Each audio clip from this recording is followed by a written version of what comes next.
Until now we reached only true and false results, but now it's time to supply our formula with not only the condition but also the end result that we are expecting. For example, if we have Monday text, then let's return Monday, otherwise not Monday. And this is the time to get to know the if formula, where in the first argument, maybe let's open the argument window, you place all of the logical conditions that we just discovered. In our case, check whether A22 equals Monday.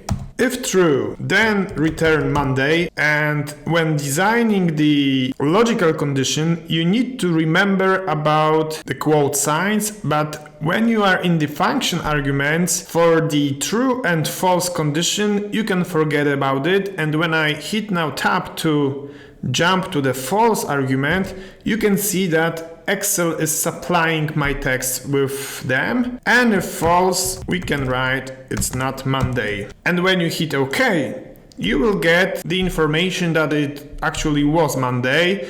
And what is more, the text formulas in Excel don't take the text size into consideration, which means the formula will work even if the Monday is typed as the uppercase. And let's check for Tuesday. Tuesday is not Monday, everything's fine. What if you forget about the third argument of this formula? Let's try without opening the formula arguments window. If A25 equals Monday, then Monday.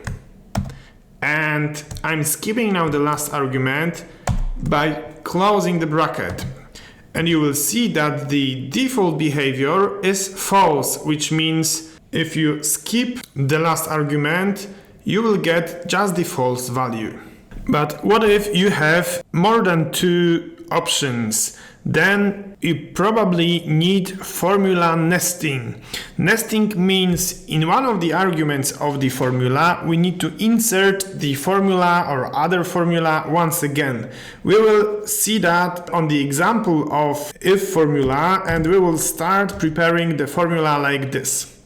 Let's open the function arguments window and let's create the first condition, checking whether A26 is less than or equal to 0.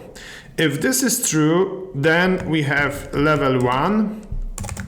If this is false, let's type at the moment else and hit OK. The formula works, and we can check also if it works for the other two examples. Now we will create the second part of the formula, which will be very similar, but we will check just the second condition, which means check if A26 is less than or equal to 10. If yes, we have level number 2, but if not, it's going to be level number 3. We check if it works. And now the most important part of the nesting, which means you go to the formula bar, you copy the formula that is working for the row 26, and then you edit the formula where we inserted the else condition, and you nest second if formula inside the last condition. And when you hit enter and copy the formula down, you will see that now these three conditions work together. Excel is checking the conditions based on the order of their appearance in the formula bar, which means first let's check less than or equal to 0, then let's check less than or equal to 10, and if not, then we have the otherwise argument. It will look for the first time a bit strange because we have two closing brackets in there, one for the internal if formula and the second one for the external if formula, but this is fine for us.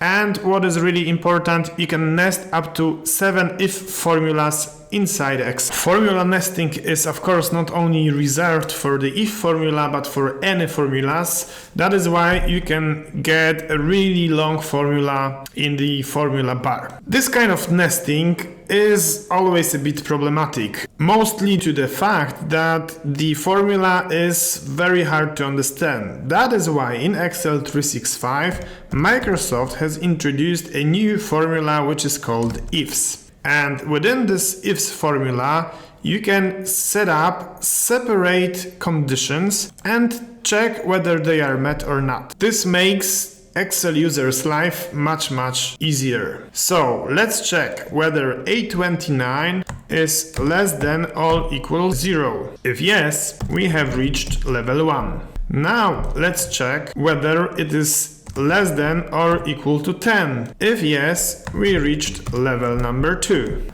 If we would stop right now and hit OK, you would see that the formula works, but for the last condition it doesn't have any otherwise argument, so it returns not available.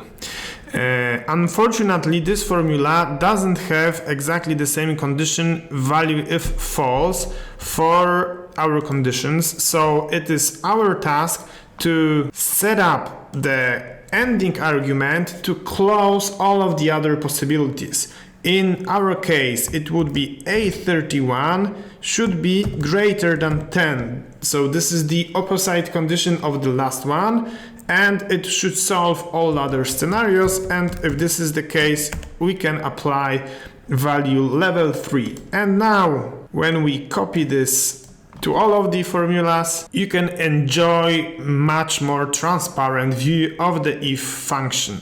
Alternatively, you could use a condition that always is met, like a true one, which means whatever is at the end, you will always get level 3. And since the conditions are evaluated one by one, we don't break the other levels. In some cases, the if formula, even if you have the ifs formula in Excel 365, might be really long. Let's take into consideration the following case. We would like to check whether A32 is equal A. If yes, the result is status A. But then, to check whether A32 is equal B, we need to rewrite the condition for this second argument and then give the end result, status B. But we have many more statuses, and the comparison we do is always check whether A32 is equal something. In this kind of scenario, you could use another Excel 365 formula, which is called switch. As the expression, we can just set up our starting formula, and then we can just say if it equals A, then we have the status A. If it equals B, then we have the status B. If it's equals C, status C. And the last argument can be left empty, then you will get once again the error, or you can set up a text, and then the else condition can be applied too.